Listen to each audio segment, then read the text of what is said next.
Savez-vous que plus d'un tiers des crimes et délits commis en France sont traités par la gendarmerie nationale?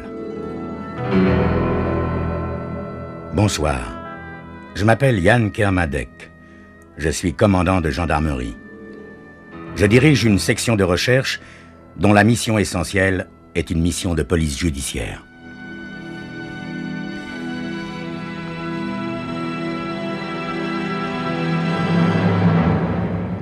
L'histoire que je vais vous raconter est une histoire vraie.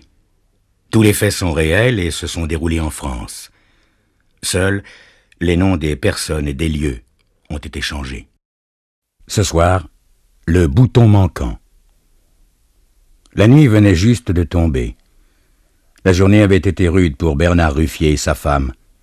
Ce 1er novembre était inscrit en rouge sur les tablettes de Bison Futé en raison des grands retours de la Toussaint, et dans la station-service, dont les Ruffier étaient les gérants, on n'avait guère le temps de rêvasser. Les 4 employés étaient rentrés chez eux, et les Ruffier achevaient de dîner, goûtant ces instants de détente après le stress d'une journée harassante.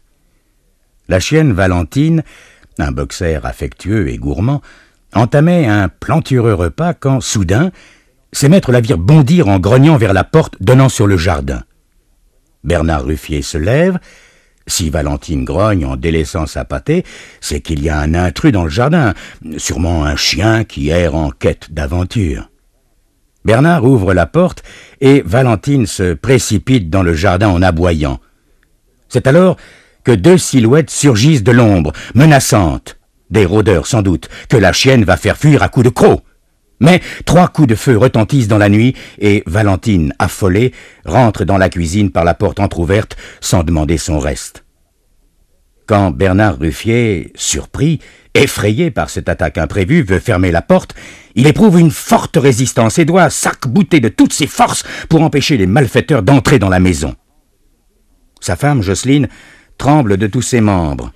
Bernard, sur le point de céder, l'appelle à la rescousse. « Jocelyne, viens m'aider à pousser au lieu de paniquer !»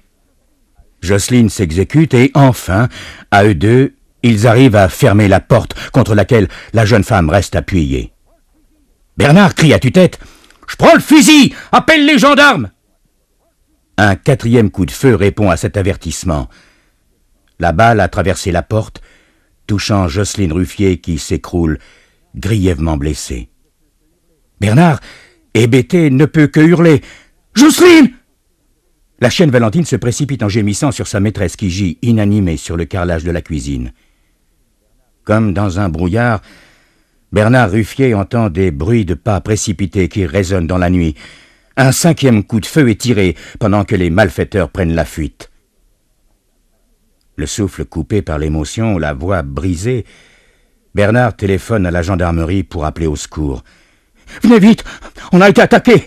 Je suis le gérant de la station-service des 4 chemins. On nous a tiré dessus et ma femme est blessée. » À la section, tout le personnel est en alerte et je reçois un coup de téléphone du commandant de compagnie qui me demande de prendre l'affaire en main. Je me rends immédiatement sur les lieux de l'agression après avoir fait diffuser un message d'alerte à toutes les brigades du département et des départements limitrophes. Des postes de contrôle sont établis dans les plus brefs délais par toutes les brigades sur les principaux axes routiers de la région. À 22h30, je suis sur place avec 2 de mes hommes et le chef Beauvais, technicien des investigations criminelles.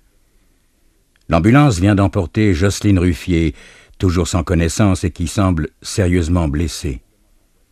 Son mari, terriblement angoissé, ne veut pas la quitter et part lui aussi vers le centre hospitalier régional. Le chef Beauvais prend des photos de la cuisine dévastée et de la porte donnant accès au jardin. Nous cherchons des indices et nous ne tardons pas à trouver 4 douilles de cartouches de 7,65 dans le jardin à proximité de la porte d'entrée de la cuisine et une 5e douille de même calibre dans une allée bordant la clôture et conduisant à la route nationale. Le grillage de la clôture est abaissé en 2 endroits. Les agresseurs ont dû y prendre appui pour l'escalader et sortir du jardin. Ils doivent apparemment être jeunes et agiles car ce grillage est assez haut, mais il manque de sang-froid puisque le portillon d'accès au jardin, situé à proximité, est ouvert et ne possède qu'un système de fermeture très sommaire.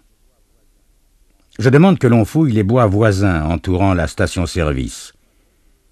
Plusieurs de mes hommes se mettent à l'œuvre et, rapidement, découvrent dans une allée sans issue, longue d'une 30aine de mètres et débouchant sur la route nationale, des traces de voitures. Cette allée se trouve à une 100aine de mètres de la station-service des Quatre Chemins.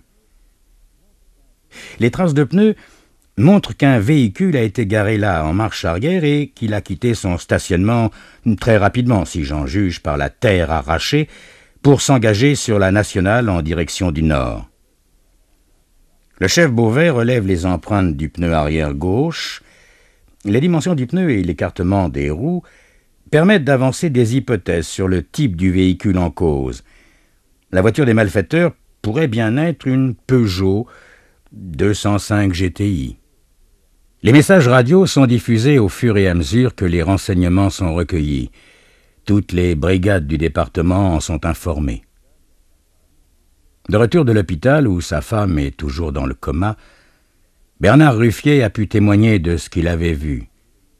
Malheureusement, tout ce qu'il peut nous dire, c'est que les agresseurs étaient deux, qu'il n'a pas pu voir leur visage et qu'ils ont tiré 5 coups de feu. À 3 heures du matin, n'ayant donné aucun résultat, les postes de contrôle routier sont levés. Il faudra attendre le lever du jour pour procéder à un nouvel examen méthodique des lieux de l'agression.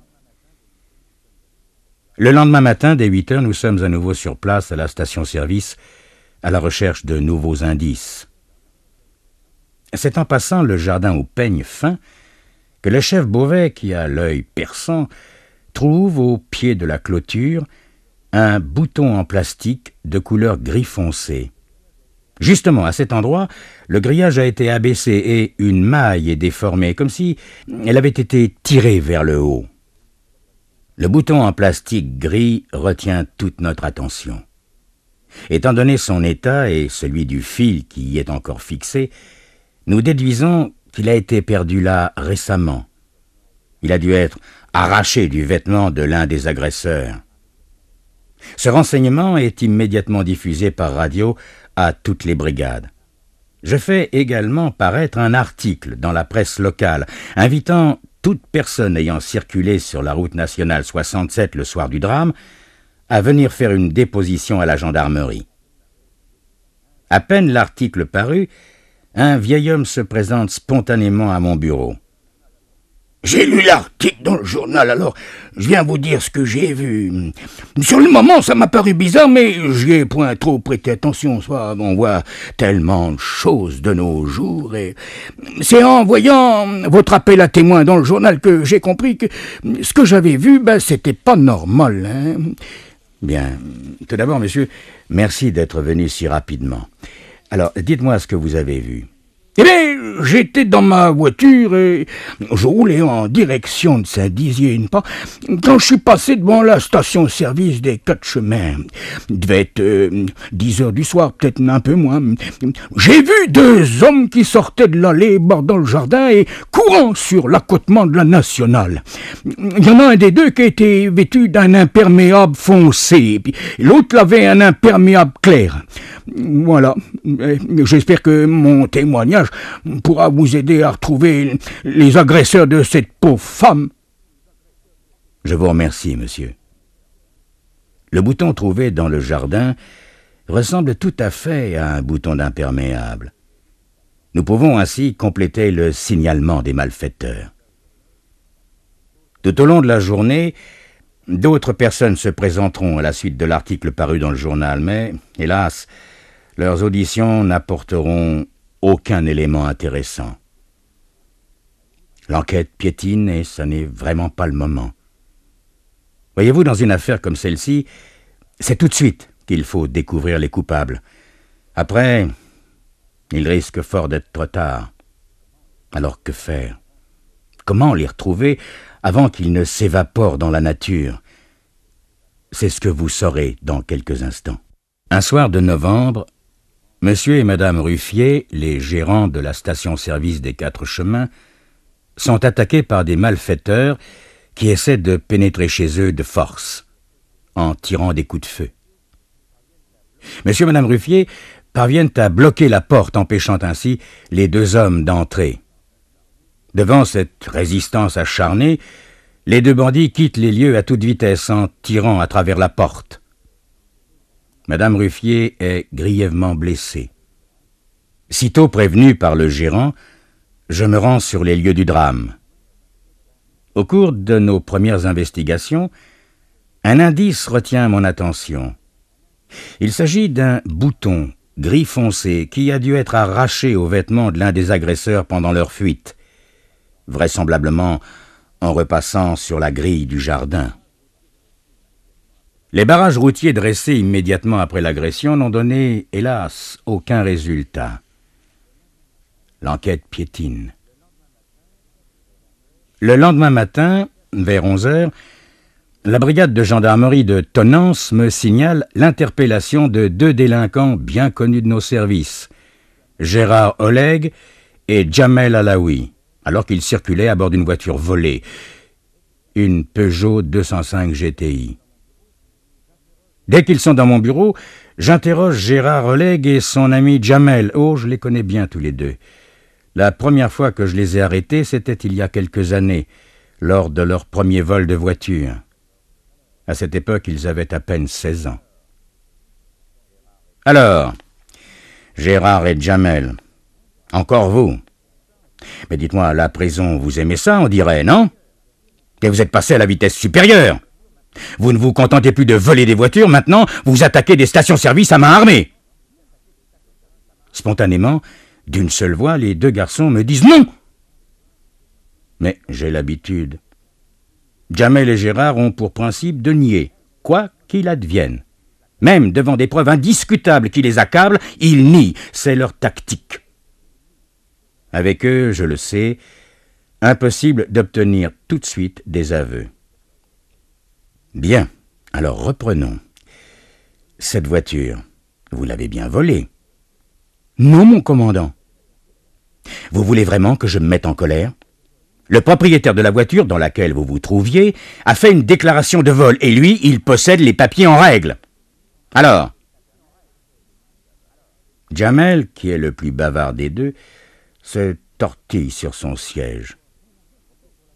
Bon, d'accord. Ok pour la voiture, mon commandant. Mais on n'a rien fait d'autre, hein, ma parole. Où étiez-vous hier soir vers 10 heures? On buvait le thé à la menthe chez ma mère, mon commandant. Ah oui? Elle a le téléphone, ta mère, Jamel?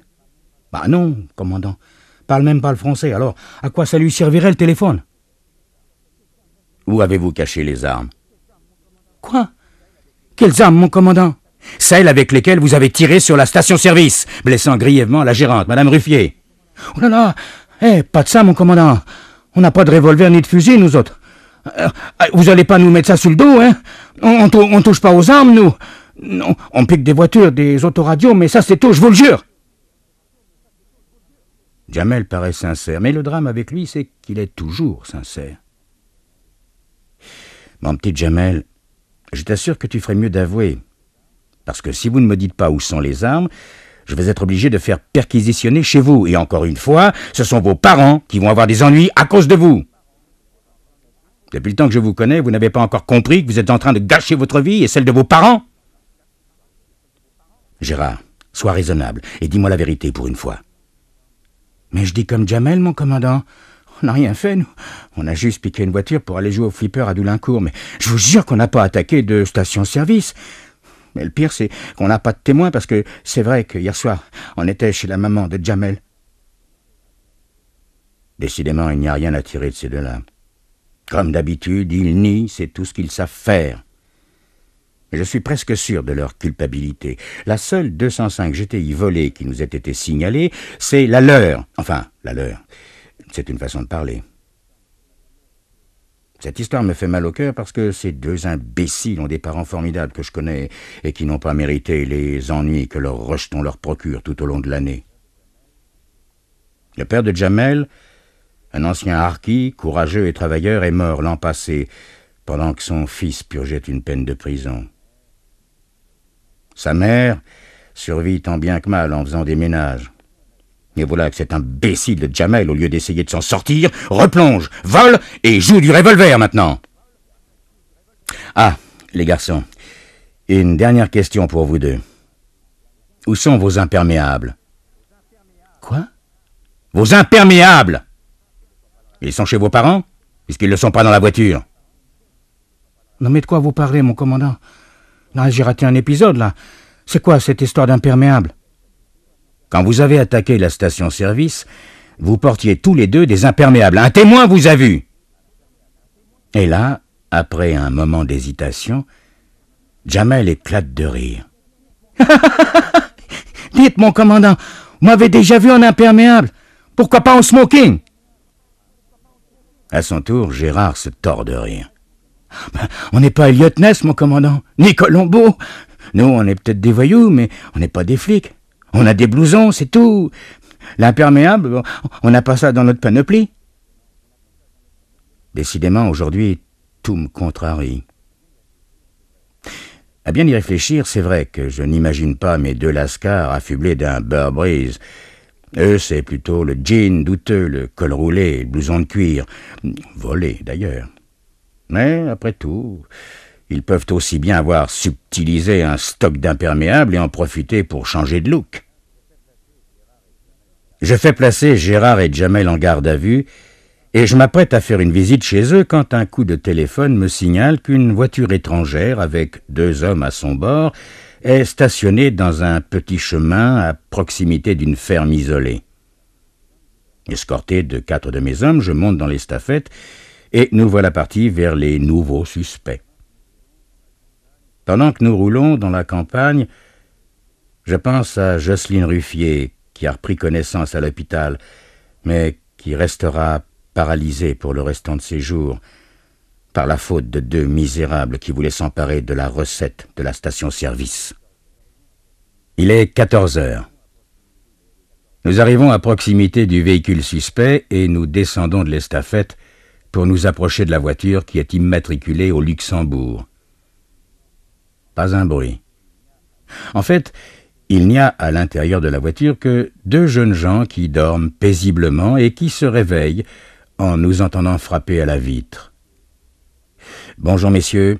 Les papiers du véhicule, s'il vous plaît. » Les 2 garçons, encore ensommeillés, me tendent les papiers qui sont en règle et m'expliquent qu'ils reviennent de vacances et s'en retournent au Luxembourg. La route étant longue, ils se sont arrêtés là pour récupérer après un long voyage au cours duquel ils avaient pris bien du plaisir à sillonner les routes de France. Tous 2 sont étudiants, sympathiques, genre fils de famille. Je demande à voir leur papier d'identité et là encore, pas de problème. Ces jeunes gens n'ont apparemment rien à voir avec les voyous qui ont attaqué hier soir la station-service des 4 chemins. Je leur rends leurs papiers et nous regagnons, mes hommes et moi, l'estafette, après leur avoir souhaité un bon retour.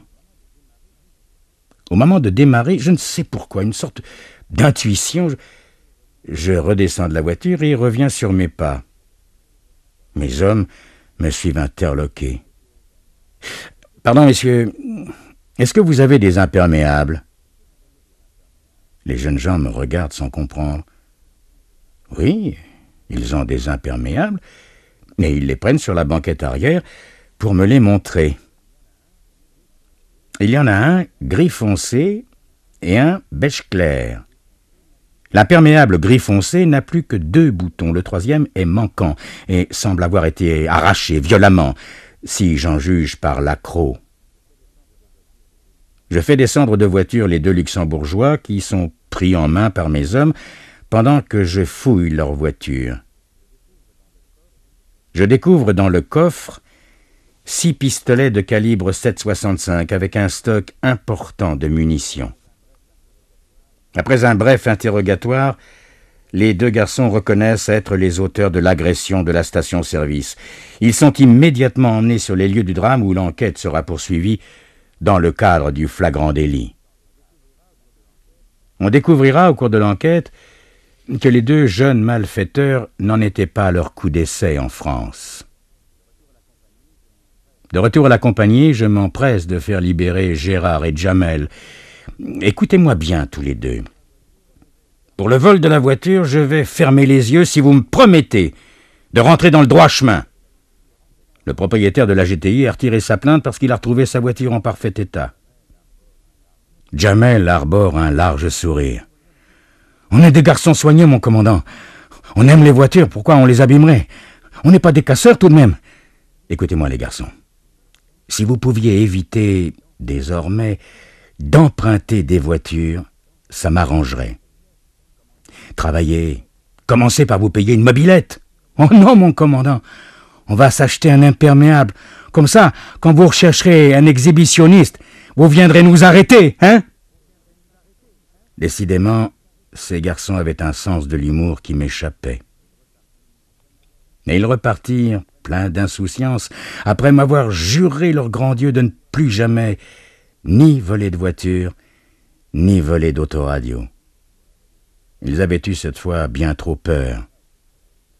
C'est vrai qu'ils l'avaient échappé belle. Et moi, j'étais très heureux qu'ils ne soient pas coupables d'attaque à main armée. Certes, ils ne deviendraient pas des modèles de vertu du jour au lendemain, mais peut-être finiraient-ils par réaliser qu'il n'y a rien de plus précieux sur terre que la liberté.